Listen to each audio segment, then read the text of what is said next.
মিলনর মধুর প্রদেশ। হেউজিয়া পাহাড় রূপালী নয়, প্রকৃতির অপূর্ব পরিবেশ।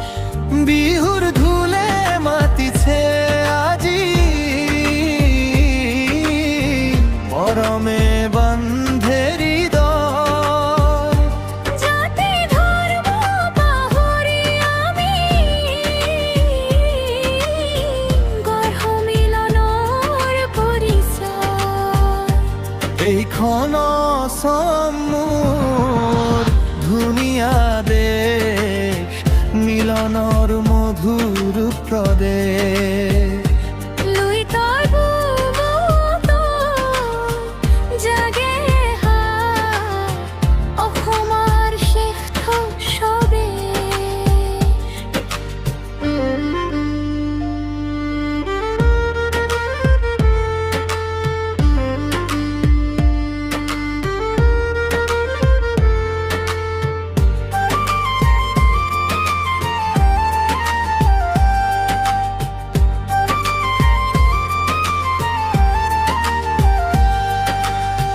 লুহিতৰ পাৰত জোনাক নামে, মৰমে ভৰে